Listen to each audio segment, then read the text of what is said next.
Loot Box TV, how's it going? Keys are here. We're talking a little bit about Magic today. We're having a little bit of discussion. I've had a lot of people ask questions, what to do against mono red and how to counter it. So mono red's becoming kind of a problem, and let me just stop that right here. If you want to climb the ladder right now in Magic the Gathering Arena, mono red. It is faster than it's ever been. It's faster than when you had your Goblin Whirlers. It's faster than the Steam Vents, whatever the Steam card is. And you can just burn now. You literally have 12 lightning bolts, and you have ways to subsidize them and cheat out the mana. So the red is getting so fast now that we've actually seen lists. I saw this one posted to Reddit. I'm going to talk about it a little bit. That we only have to run. We're only running 19 lands in reds right now. This just tells you how fast they are and how little they curve out. If you look at this list right here, which is I think is kind of standard now, you don't go over 3 mana, and your 3 mana spells are getting cheated out with the spectacle cost or Wizard's Lightning's cheated out with like your wizards. So how do you play this deck? You just literally burn your mana whenever it's up. You'll spend your mana on your opponent's turn. Whenever they cast their spells, you cast your instants on their face. If you play this deck, you never care about their board. You're going to be faster than it anyways, and all of your top deck burns is going to take care of it.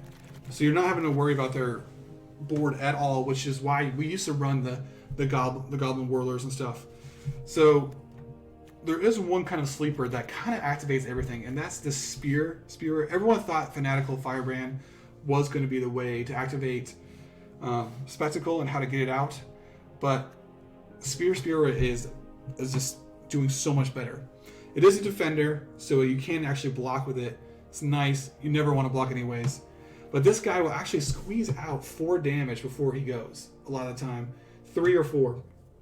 And if he goes off at all for that, there's just not the lightning bolts coming out are just not going to be able to, you're not going to, this card is so fast, and it's 1 mana.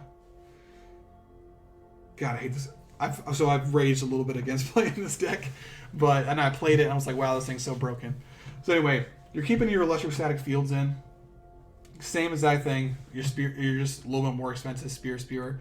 And you're running your normal 1-drops, your 1 curve. The list I did see online cut the last mountain for this 1 Fanatical Firebrand.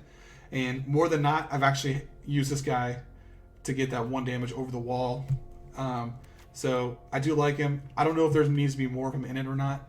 The Pyromancer, of course, to get the 2 damage to the face. You'll never use this on a Planeswalker. I'll tell you that right now. If they get a Planeswalker down and they aren't at 10 health, just queue up a new game. When you're playing this deck, versus any life gain deck at all, cry a little bit and then queue up again. This is purely, I can't say this is just purely an arena thing because I have seen this on Friday Night Magic. It's so fast, and the advantage of aggro is even in your worst matchups, you can just flip a coin and you might just top deck your 4 lightning bolts, and you might be able to zero them down before they even get a board or an answer up. And that's why red aggro has always been so strong.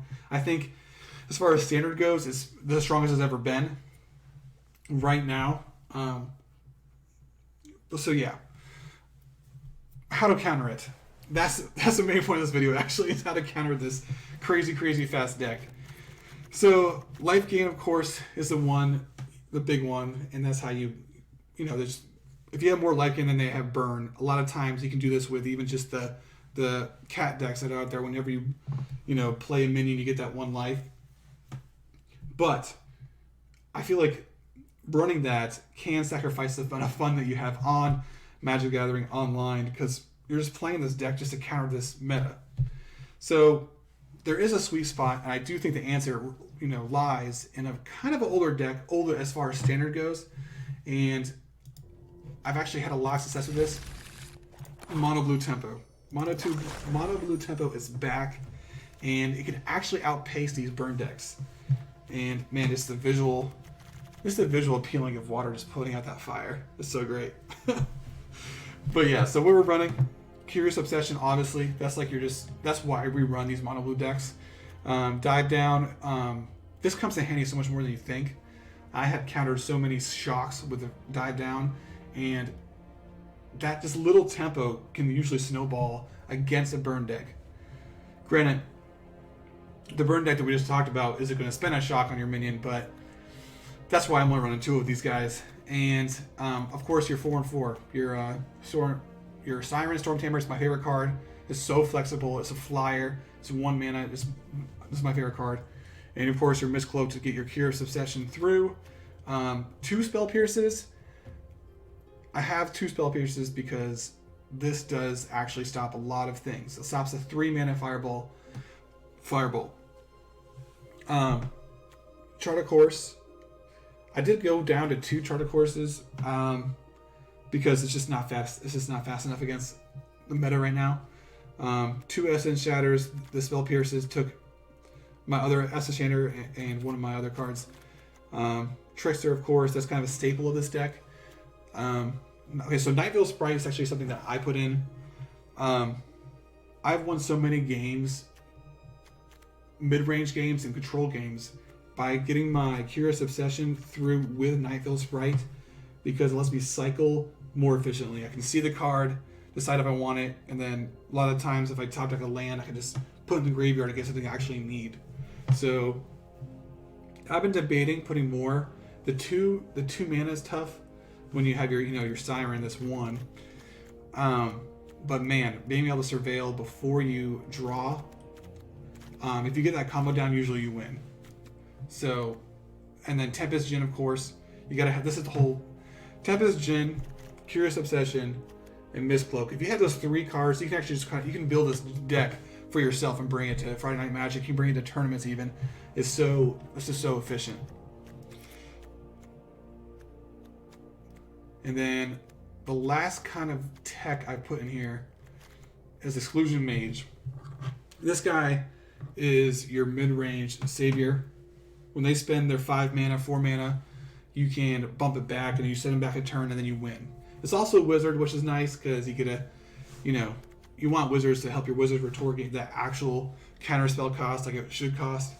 But yeah, so if you're gonna play and you want to be able to beat multiple types of decks, including this, I hate to say it, but including this cancerous red deck, let it burn.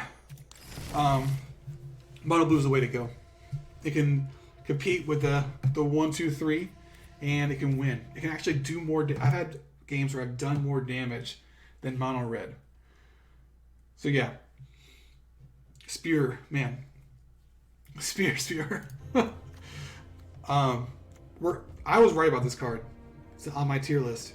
Make sure you guys check out our tier list. We did a tier list for every color. We're releasing them, a little bit later down the line, but I was right. This card is nuts. Easily A+ on this guy. Anyway, check out our tier list. Check out some of our Magic videos. We'll be coming back with some more. Hope you enjoyed, and please go out there and counter the mono red movement. See you guys next time.